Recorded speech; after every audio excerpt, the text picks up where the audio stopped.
नमस्कार मैत्रिणींनो, श्री स्वामी समर्थ सगळ्यांना. असेल मराठी ह्या माझ्या यूट्यूब चॅनल आपले मनापासून स्वागत आहे. चला तर आज आपण पाहणार आहोत कढीपत्त्याची चटणी कशी बनवायची. आईने एवढा सारा कढीपत्ता घेऊन आला होता. म्हटलं एवढ्या सारा कढीपत्त्याचं आता काय करायचं बरं. मग आठवलं की कढीपत्त्याची चटणी बनवूया. छान कढीपत्त्याची पाने काढून घेतली आणि स्वच्छ धुवून घेतली. कढीपत्ता हा आपल्या केसांच्या ग्रोथसाठी खूप उपयोगी आहे. मी प्रत्येक भाजीत कढीपत्ता वापरते. भाजीत कढीपत्ता वापरल्यामुळे थोडा तरी कढीपत्ता आपल्या पोटात जातो. त्यामुळे मी भाजीत कढीपत्ता वापरतेच कंपल्सरी. आता आपण कढीपत्ता छान असा भाजून घ्यायचा आहे. कढीपत्ताची पाने असं कुरकुरीत होऊसपर्यंत कढीपत्ता छान भाजून घ्यायचा आहे. कढीपत्ता हा आपल्या केसांच्या वाढीसाठी खूप उपयोगी आहे.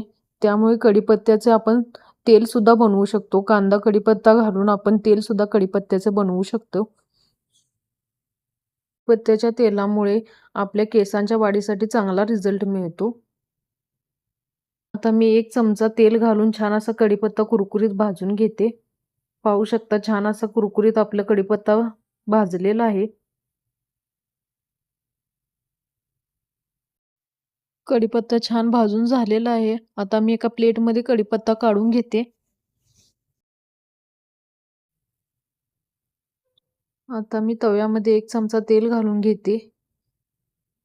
तेल छान असं कढल्यानंतर त्यात थोडे खोबऱ्याचे तुकडे, त्यानंतर थोडे शेंगदाणे, त्यानंतर 1 चमचा उडीद डाळ,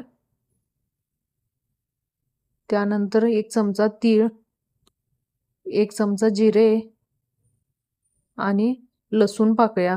लसूण मी न सोलताच घातले आहे, त्यामुळे चटणीला छान असा खमंगपणा येतो. त्यामुळे लसूण मी न सोलताच घातले आहे. छान असे हे मिक्स करून भाजून घ्यायचं.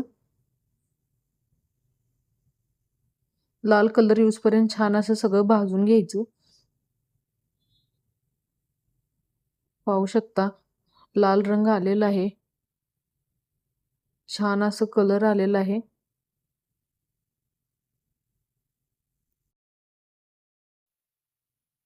आता हे सगळं भाजून झालेलं आहे. भाजल्यानंतर थोड्या वेळेला थंड करायला असंच ठेवून देऊया. थंड झाल्यानंतर आपण हे मिक्सरमध्ये वाटण करून घेऊया. छान अशी चटणी बनवून घ्यायची मिक्सरमध्ये. आता हे थंड झालेलं आहे. आता मिक्सरच्या भांड्यामध्ये हे सगळं घालून घेऊया.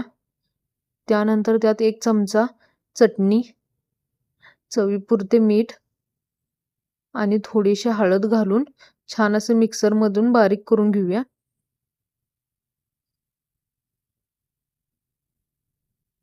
आता आपली कढीपत्त्याची चटणी बनवून तयार झाली आहे. कढीपत्त्याची चटणी खूप छान बनते. अशी चटणी तुम्ही नक्कीच करून पहा. आपण जेवणामध्ये 1 चमचा जरी ही चटणी खाल्ली तर आपल्या केसांच्या ग्रोथसाठी खूप उपयुक्त आहे.